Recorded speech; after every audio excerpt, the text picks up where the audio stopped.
guys, welcome back to the channel. It's me Priyanka and I hope you all are doing great. So guys, today I am going to react on another scene from the movie Guntur Karam. So let's check out the video. For that अगर आप लोग मेरे channel पे नए हैं then just subscribe कर लो, subscribe and keep supporting me, and also don't forget to click on that bell icon to get notification of my upcoming videos. So let's get started the video.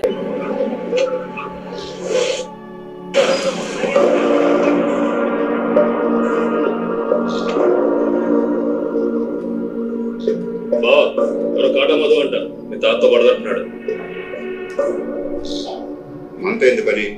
నీ మీద దొంగ case పెట్టి నిన్ను కొట్టి సంతకం పెట్టించారట కదా. ఇదేమైనా ఊరా అడవ? అడిగేవాళ్ళు లేరనుకుంటున్నారా?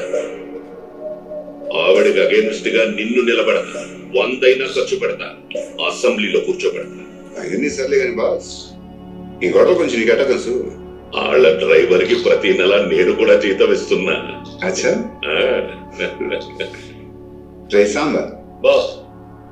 పెద్ద మనిషి కాసేపు మాట్లాడాలి, బయటకి శాస్త్రి చెప్తా. రాజకీయం నీ రక్తంతోనే ఉంది. నేను అమ్మని కలాలనుకున్నాను బా, అమ్మ మీదకి వెళ్ళాలనుకోలేదు.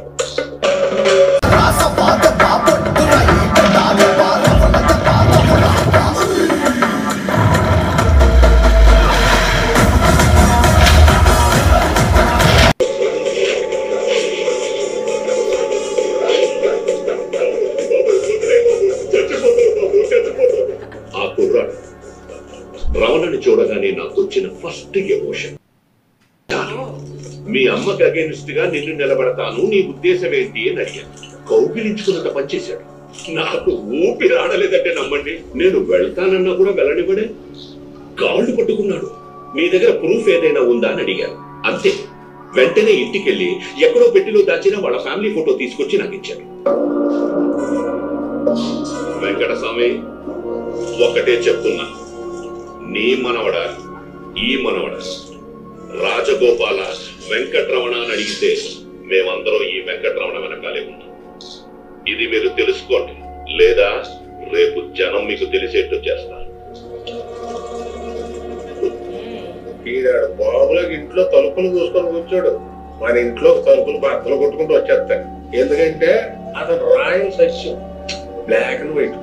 ఈ రౌడీ రావడం సినిమా స్కోప్ 70 mm. నిజం సార్, బయటకు వచ్చి మాట్లాడితే జనదళానికి డిపాజిట్ ఇప్పుడు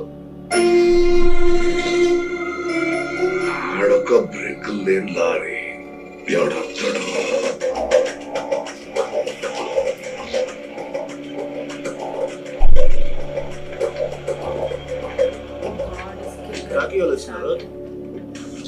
సార్, ఈ ఇలాకలో వీళ్ళది పెద్ద ఫ్యామిలీ సార్. కొంచెం సోన్ చాంచి కుసాంచాడు సార్. ప్యాస్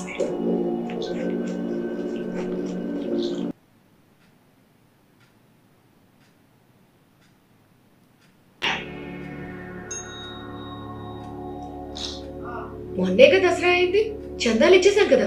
చిన్న పిల్ల సార్, నేను సంజాయిస్తాను సార్. హైదరాబాద్ నుంచి సార్ వచ్చారమ్మా. చందాల కోసం అక్కడి నుంచి వచ్చేస్తున్నారా? ఉందా ఏంటి చందాలే? ఎంతమందికి ఇస్తా?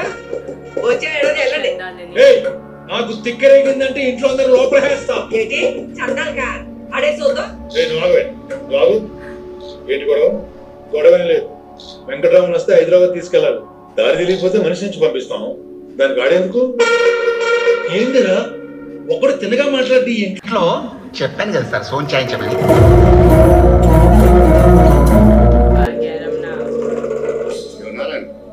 ఇంతమంది తీసుకొచ్చాయి, నా మీద భయపెట్టుకున్నాయింది. తీసుకున్న బయలు ఊరు దాటాలంటే నా పర్మిషన్ కావాలి. నీ ఇష్టం వచ్చినట్టు తిరుగుతుంటే వెంక పెట్టుకోక స్టేషన్కి వెళ్ళాలి. రా, నాకు ఏం చేస్తా ఉంటా? కాలర్ పట్టులు లాక్కెళ్ళాల్సి వస్తుంది. ఏంటి నాకేలేదు?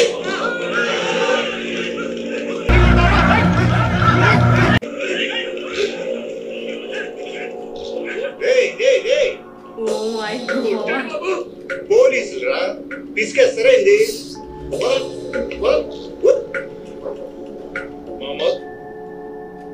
మహమ్మద్ సార్, ఇక్కడ ముందు నుంచి చెప్తున్నా, సోన్ చాంచి కుసాంచమని.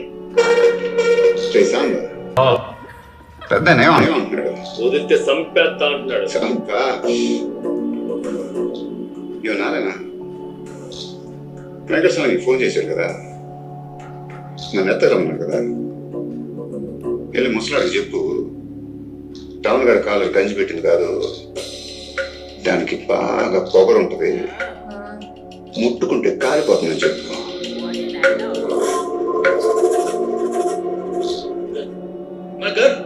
సీని గారి గంత ఏం చేసుకుంటారా, ఆడుకుంటారా ఏంటి? ఇచ్చేయండి.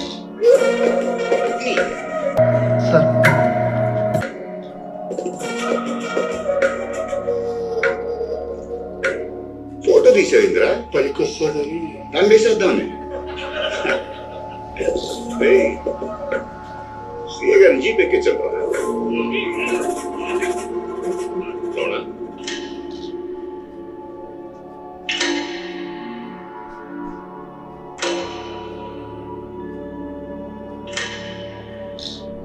ఏంట్రా గొడవ? పోలీసులు ఎందుకు వచ్చారు?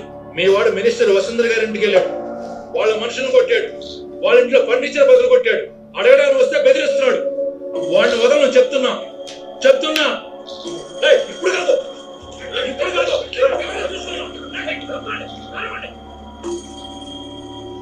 నువ్వేదన్నా పెద్ద రౌడీగా కూంటావా? బా నాటికి సత్యంగా నోరు తెచ్చి తిట్టారండి, వాళ్ళు పడి తీయాల. వాడి కనుక బద్దలు కొట్టి వచ్చాడు, నేనైతే తగలబెట్టేసేదా దరిద్ర వదిలిపోయి. ఇట్లాంటివన్నీ చెప్పే ఇట్లా తయారు చేసావండి. సంతకం పెట్టి రావాలంటే సంతకం పెట్టరా, అంతేకాని గొడవలేంట్రా. వాళ్ళు కేసరితే గొడవ పెట్టుకోక సన్మానం చేసి రావాలా, లేదా నీలా కిటికీలను చూస్తూ కూర్చోవాలా? పోనీ నన్ను ఆవిడ కోసం చూస్తున్నాడా అంటే హైదరాబాద్ ఇట్లేదు, ఇటు ఉంది, అటెండ్ చూస్తున్నాడో దేవుడికే తెలియాలి. కంప్లైంట్లు ఏం రాశారో అదే చేసి వచ్చా. ఇప్పుడు ఆడు ఎవరినైనా చంపొచ్చాడా? నలుగులో నిలబెట్టేస్తున్నా.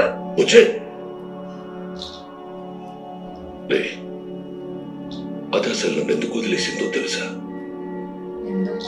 నీకోసం రా. గొడవ పేలిన తర్వాత మీ మావని జైల్లోంచి బయటకు తీసుకురావాలని నేను, నీ కన్ను కోసం హాస్పిటల్కి తీసుకెళ్లాలని మీ అమ్మ, ఏది ముందని గొడవ పడ్డాం. వయసు పొగరు మీ అమ్మని తిట్టాను. నా కొడుకు ఎప్పుడు ట్రీట్మెంట్ చేయించాలో నాకు తెలుసన్నాను.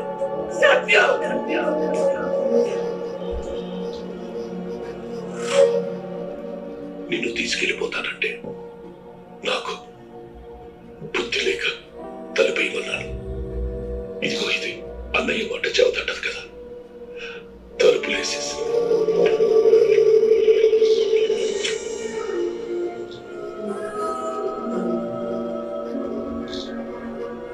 దాంతో మనసు విరిగి మీ అమ్మ వెళ్ళిపోయింది.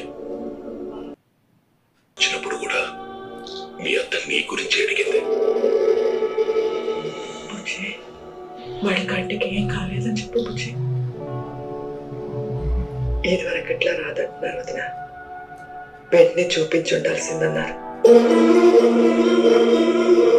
నీ కన్ను పోయిందన్న కోపంతో మీ మామ పొడిస్తే నన్ను చూపించింది. వెళ్ళిపోయిన కూతురు వెనక్కొచ్చింది కాబట్టి మీ తాత నేను నిర్దోషం చెప్పలేదు. అన్న ఎలాగో పోయాడు, శత్రువు జైలుకు పోతున్నాడని మార్క్స్ ఏమీ మాట్లాడలేదు. తాళాలున్నాయి కాబట్టి నేను రాలేకపోయాను. నేను జైల్లో ఉన్న అదే 10 సంవత్సరాలు. ఇక్కడ తలుపులేసే వాళ్ళు ఎవరూ లేరు కదా. ఆవిడెందుకు రాలేదు, నిన్నెందుకు తీసుకెళ్లేదు, అది కదా వెళ్ళడగాలి. అది మానేసి గొడవలేంట్రా.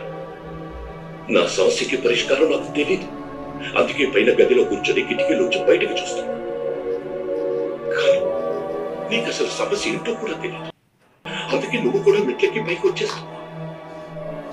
నా భయం ఏంటంటే 4 ఏళ్ళు, ఇంకో 4 ఏళ్ళు ఆగితే నువ్వు కూడా నాలా తయారవుతావేమోనని.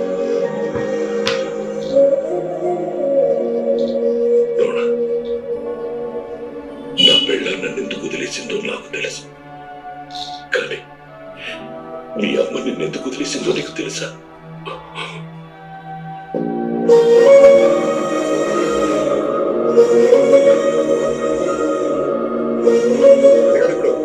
సత్యం గారు,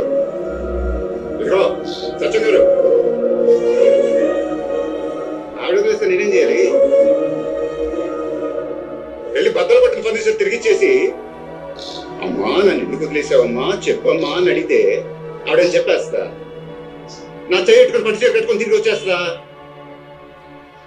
గ్యారంటీ అని ఉందా? మొదలెట్టేశాడండి పాట.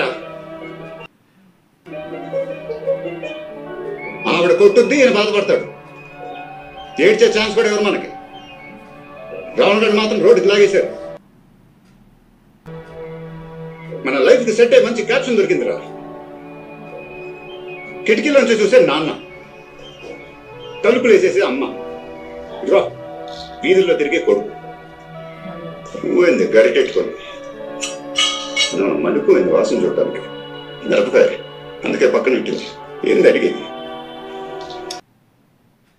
तो ये था आज का सीन एंड यहाँ आपको देखने को मिलेगा फ्लैशबैक स्टोरी की किस तरह से उनकी माँ उनको क्यों छोड़ के गए, उनके फादर को, एंड बट उनके बेटे को क्यों छोड़ के गए ये तो पता नहीं चला, बट उनके फादर क्यों छोड़ के गए वो आपको यहाँ देखने को मिलता है। एंड ये जो सीन था बहुत ही अमेजिंग था। एंड पुलिस वाले जिस तरह से आए थे उनको लेने के लिए, एंड एक पुलिस तो पूरा चिपक गया था वॉल पे, and it was really amazing scene. So थोड़ा स्टोरी समझ में आया कि उनके बेटे का आंख तब खराब हो गया था एंड उनको फादर को उनका ट्रीटमेंट करना चाहिए था, बट वो नहीं किया, जिसकी वजह से उनकी माँ बहुत ज़्यादा गुस्सा होकर चली गई थी। एंड जब वो आई भी थी दरवाज़ा बंद करने के लिए बोले, सो वो फिर नहीं आई। बट 10 साल तक जब इनको जेल हो गया तब क्यों नहीं आई ये देखना बहुत ज़्यादा इंटरेस्टिंग होगा। दोस्तों आई होप कि आज का रिएक्शन वीडियो आप लोगों को अच्छा लगा होगा। अगर अच्छा लगा जल्द से लाइक कमेंट एंड शेयर कर लीजिए and don't forget subscribe my channel. फिर मुलाकात होगी और किस रिएक्शन वीडियो के साथ, तब तक बाय बाय।